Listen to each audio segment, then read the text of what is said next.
All right, welcome to this week's episode. If you haven't heard, this series is called Pivot Move. So, we will be discussing over the next several weeks.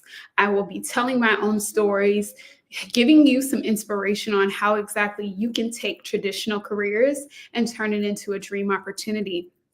I'll also be inviting some of my clients to come and share their amazing stories and the work that they've done. So you're in episode 2. So if you haven't watched the first one, I told my story on how I made my pivot last week. So go check that episode out.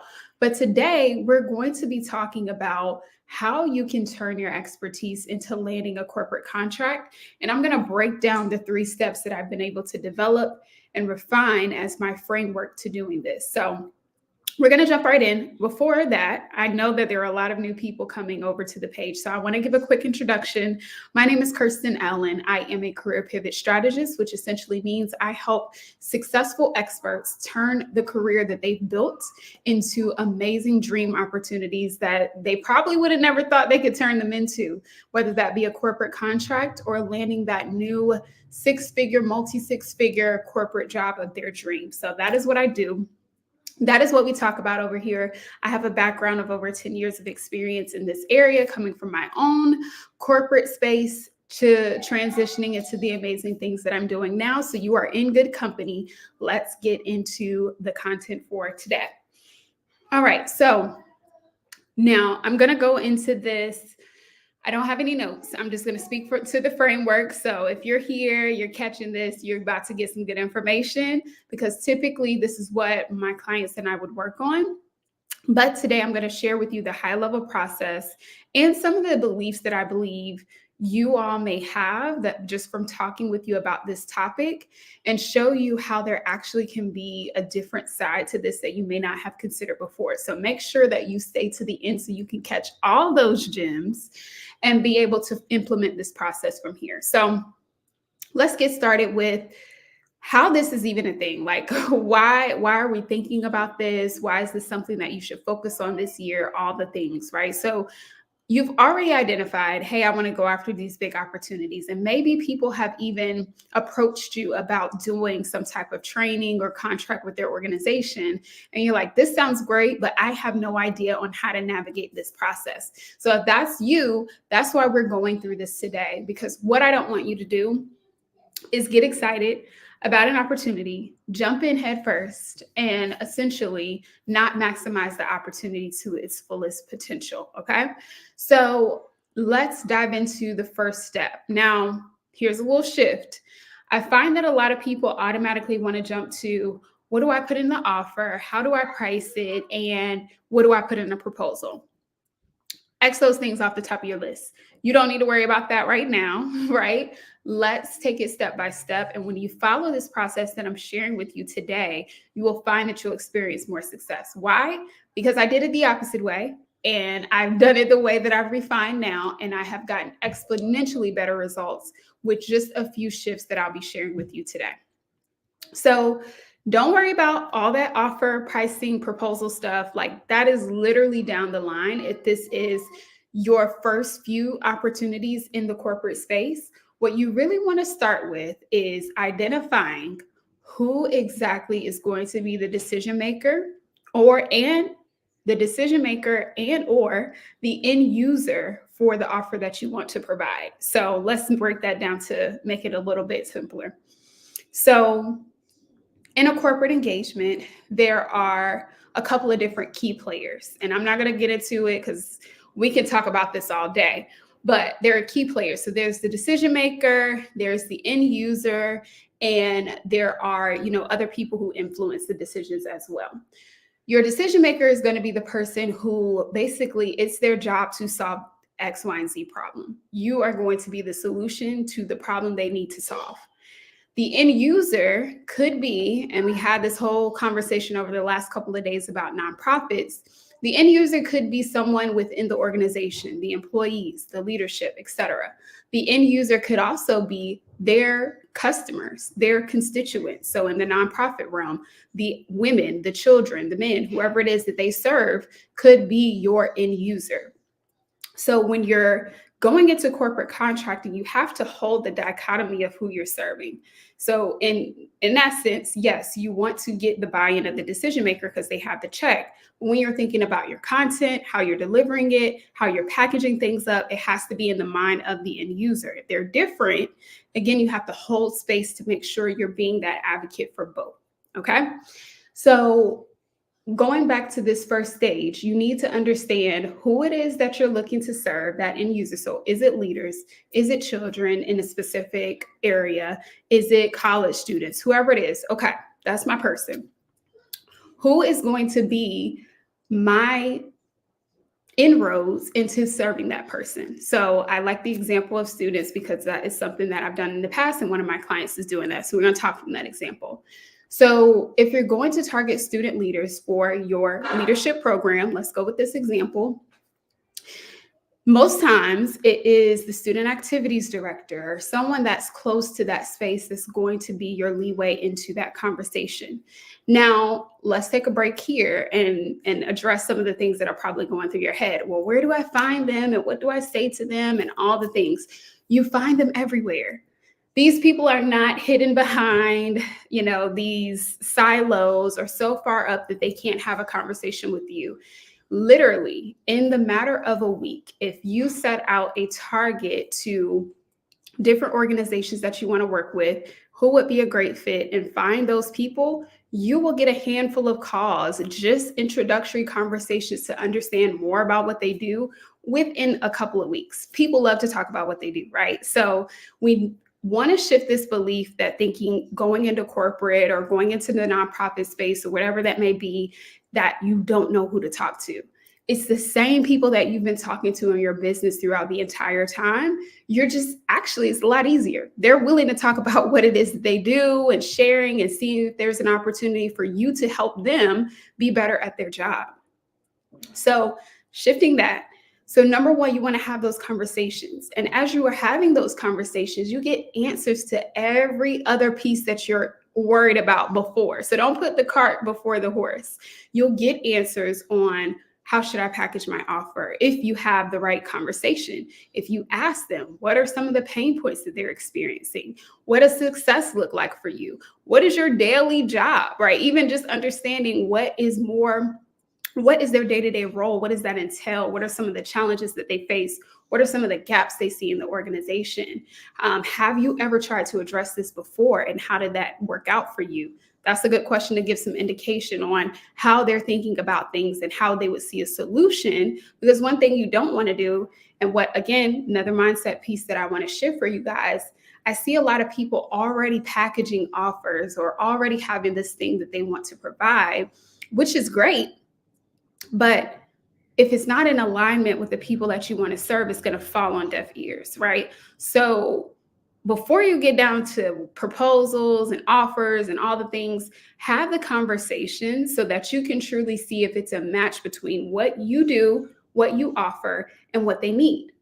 It saves so much time, and it saves you from getting in this space of constant follow-ups and, ghosting and all of those things. When you can, if they say, because you could have a 10-step program, right, that does all these great things. And you get on the phone with them and they tell you, really, what success would be for us is just to fix this one thing. Imagine you sending them a proposal with 10 different steps and all these great things that you do, and they only needed that one thing, and they would have paid a premium just for the one thing. That's how, again, when I mentioned in the beginning, I don't want you missing opportunities or over delivering for no reason, quite honestly. Sometimes we put things in that we believe, but they don't even need it. Let's just stick with what they need. So have that conversation first is like paramount before you even move forward into creating an offer, into creating a proposal. Like proposal comes after they say yes. So we'll get into that in a minute. So that's your first approach that you want to do. And obviously I'm the LinkedIn person, so I'm going to tell you, get on LinkedIn. Create a short list of these organizations that you want to work with. Get on LinkedIn to find those decision makers and start having conversations with them. No, you're not going to send them a message that's 10 paragraphs long. I get them all the time. I know you guys do. And they're like, hey, here's what I do. Here's this. I get a lot of people telling me like, we can help you convert more on LinkedIn. I'm like, okay. So you clearly didn't look at my page at all. And I personally don't respond to things that are clearly copied and pasted. So no, you don't want to be that person, but just sending a simple message. Hey, I see that you do X. I am in the process of building out X, Y, and Z program, or, firming up this signature talk. And I would love to interview you, or I would love to get some time on your calendar where I can understand a little bit more about your role and some things that you have on your priority list for this quarter, just to help me get more understanding about this space and be able to firm up my workshop, speaking, talk, or whatever it is. Or like, yeah, I want to talk. I'll talk to you about what I do. People love to talk about what they do. So definitely use that approach to get this started. Okay, so then from there, once you have these conversations going, right? So you have a couple of people that you're talking to, you're getting great information. Then and only then, if there is an opportunity where you could serve, you say, hey, okay, well, this sounds like something that, you have as a priority right now. And as I mentioned, here's what I'm working on. It seems like we have some synergy. Can we schedule another call where I can map out to you some opportunities that I believe can address what you're currently experiencing and what my proposed solution would be? Again, easy yes, easy yes. If you approach every conversation from, and this is the same in any type of coaching, if you do B2C or whatever that is, giving the person exactly what they asked. Oh, I could go into this because I had so many experiences recently where I was looking for different services and people wanted to pitch me what they thought I should want versus listening to exactly what I said I needed at this moment. So remember that, especially in the corporate space or just in any type of business, listen to what the people are saying. Yes, you may think that they need the whole world and they need to understand mindset and they need to understand this and that. But if they say, my problem is I don't know how to help my people make more sales and close on the phone. You say, here's how you can solve your problem of making more sales and closing on the phone. You don't go and say, well, maybe it's also your marketing. You got to look at how you're doing this and they didn't ask you about that. They asked you about this specific thing. Now, if there are specific pieces that you feel, would enhance that, you can talk about those things, but the main focus should be solving what they said in the conversation. And then as you're working with them and different things come up, then yes, integrate that. But if you want to capture somebody's attention, you need to speak exactly what they're talking about, not all this extra other stuff, because it's going to go over their head and they're going to feel like, okay, well, she's not really getting it. It sounds like she's trying to just put me into her packages or her box, and that's not a solution for me. You are so much more collaborative, which is what decision makers would appreciate when you're co-creating something for them that's specific, that is addressing the need, that is not a bunch of fluff and things they don't care about. So as much as we care about our offers and all the 12 steps that we might take people through, sometimes, especially in a corporate situation, we may just need to do step 3. You do step 3 well, and then you say, hey, now we have an opportunity where we can do steps 1 and 2, and then also we can do 4 and 5. You know why they'll trust you to do that? Because you listened to them the first time and solved their immediate problem. If you go to it and they tell you it's step 3, but you present them 1 through 12, step 3 is somewhere in everything that you said. They probably don't even remember it. So also think about that piece. And I think this is another thing I hear a lot with people that already have ready-made offers. You don't have to customize everything. Sometimes it's just literally, all right, we're just going to focus on this. We're just going to pull this. And then we do that well, and then we'll bring the rest of it in. So think about that as you are preparing your corporate offers and even having these conversations. Take your packages, what you do, all of that, put it to the side. You're going to talk about it because they're going to ask more about what you do, but just focus on listening to what they're saying. Build your offer, build your proposal based on what they need and what they're saying, and you'll find that you get more yeses. Hey, India. This is probably a synopsis of our voice notes, because this is how we speak about her and her offers as well. And I'm glad she's on here, because the next phase that I'll talk about that was really successful for her is, once you have that conversation, you understand what their needs are, then you go into the proposal stage. Now, I told you I've done this the wrong way, I've done it the right way.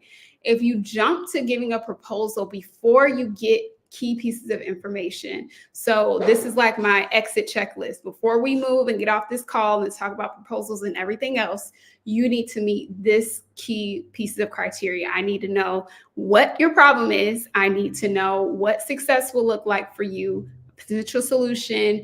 I need to dive into that. And then I need to know exactly what your budget is in your timeline. If I don't have that information, if I don't have a good feel of how I can help you and a good understanding of what that timeline would look like, I don't need to do a proposal yet. And what I suggest to my clients is to do a second call. If you don't have all the information you need, do a second call. Because if you throw that proposal together and it's got holes in it, you're going to be spinning your wheels in circles even more than you need to. So that's the key part. So that's why it's so important to go through this in phases, because you want to make sure that you don't get ghosted, or that you don't get this big stopping point, the little when you in movies, when you get in a car and it's like a halt, right? Because they're like, oh, we can't afford that. Oh, that should not be happening, right? I should not take this time to create a proposal and I get pushed back that it's not within their budget. Only if something changed, you know what I'm saying? They had a grant and didn't go through or whatever, something like that. But I need to be doing my due diligence up front before I go off and take an hour or however long it's going to take me to enter in all your information to do this proposal, to then hear this is not within our budget. If that has ever happened to you, go back through the steps that I shared and try it again, because that should not be the case. That should be a very rare instance, because proposal is at the end of the process. Some of you are asking about that in the beginning, that you need a yes first before you even think about that. So it's at the end, towards the end of the process. Excuse me. So now that you've got that covered, okay, so we're in the space, we've got all our information, we're ready to create our proposal. And pretty much from here, this is like the smooth sailing part. This is the details. This is the nitty gritty, a little bit of contract negotiation. You want to make sure that you include an attorney so that you can make sure that you're covered. So in that space, I'm not an attorney, so I can't give you any legal advice, but I have some bomb people in my network who have helped me and who I refer to my clients as well. But just speaking from my own experience as someone who has done these, you just want to make sure that the contract is advantageous to both ends. And sometimes with corporations, their legal teams build their contracts based on their organizations. So you have to make sure you get that legal expertise so that you are protected on both sides, the client and your business. So key piece, you don't want to mess that up. You don't just want to be gung-ho and be like, sign, sign, sign. That's another piece that you want to make sure that you do not get caught up in. Don't just sign. Even if it's a 6-figure contract, walk through the process. Go through the process. Do not skip steps, because you don't want to end up doing this engagement and regretting it later on because you didn't follow something. So keep that in mind. And if you follow that, then you should experience success in this area for sure. If you follow the process, if you slow roll it, have the conversation, follow my exit list criteria of each stage. So before you go into proposal, you got to know who you're talking to. Who is that end user? Who is that decision maker? Then you have to go find them. Have these conversations. Pitch it as a market research conversation. You're not looking to sell them anything right now, especially if you are new to this. Get information first. It makes it so much easier. You take that information, and if you see there's an opportunity, then you pitch to talk to them more about that. Put together some ideas. Come to the table with something informative based on the information that you got for them. I didn't share this in the section when I was talking about having that conversation. The second piece, if you identify an opportunity through your market research and you're following up with them, come with some type of plan. You don't have to do a PowerPoint. I know some people think, oh, it's corporate, I got to put on a suit and all this. You don't necessarily have to do all that, but come with something valuable based on the problem that you identified and give them a true solution, right? They're busy. They don't have time to just get on the phone and hear how you've been doing this for 20 years and all of this and all of that. Can you solve the problem? Let's get to it, right? Let's get to it. We don't have to do all the convincing and, oh, no, get to the point. So in that respect, once you have that secondary conversation, as I'm doing a recap here, you want to make sure that you cover those key pieces. So there's another exit criteria for that call. You need to understand their solution. You need to understand their pain points, their problems. What are they looking to solve right now? What would make them, one of the questions that I think are so funny in discovery calls is like, what would make you the hero of your department? It's a funny thing to say, but that's real. Decision makers are going to invest or decide to use their budget for things that help make them successful in their role. So they have KPIs, which are key performance indicators that they have to meet. So if you can support them meeting that, they're listening. They're like, oh, okay, well, yeah, let's do that. So after that phase, you get that information. Now you're in a good informed space to do a proposal, to craft your offer, to pull some things away, to, re-swizzle some things. We're not creating a whole brand new way out of the box things. We're just taking and saying, all right, what's the most important pieces? And let's put that in there.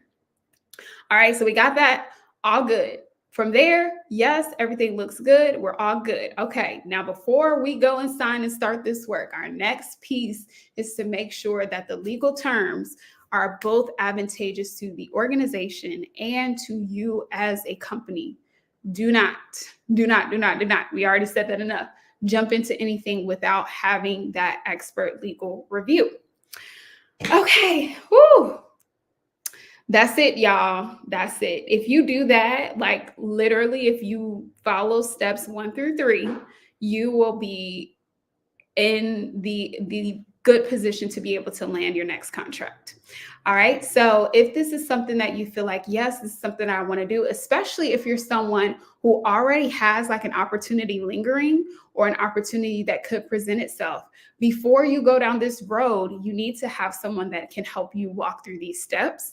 And that is what I would like to invite you to. So if you feel that this is something that you want to invest in yourself to understand how to do this the right way and not be like me, don't leave opportunities and dollars on the table because you're just trying to wing it, then I would love to invite you to a pivot chat with me. And essentially, this is my complimentary call where I talk with you exactly about your business.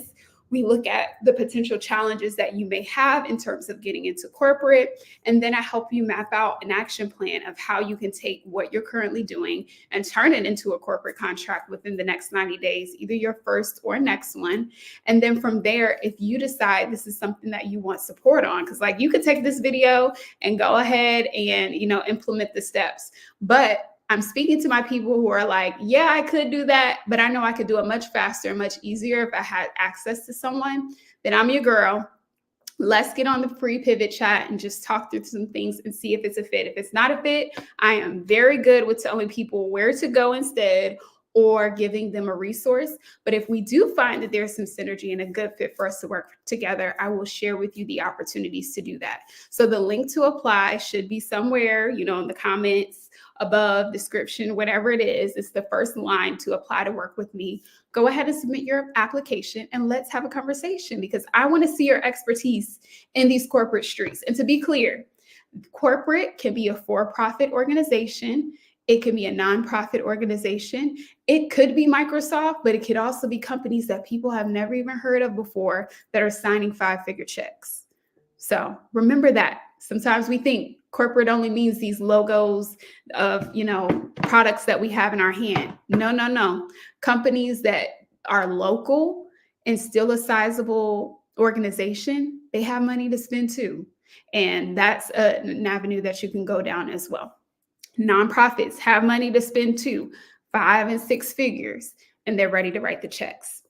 So if that's something that you want to get into, let's do it. Jump on my calendar, go ahead and book a call using the link above, and I cannot wait to speak with you. All right, so next week, I will be having one of my amazing clients on here for our next series and episode. So you'll get to hear her story and how she's walked through this process and landed a contract with Louis Vuitton. So that is a brand that we know, but that's not the only contracts we can get. So I will see y'all next week. Tune in for her episode, and then India will be on the following week. So this is going to be a great series for you guys to understand real world examples of how you could break into this space.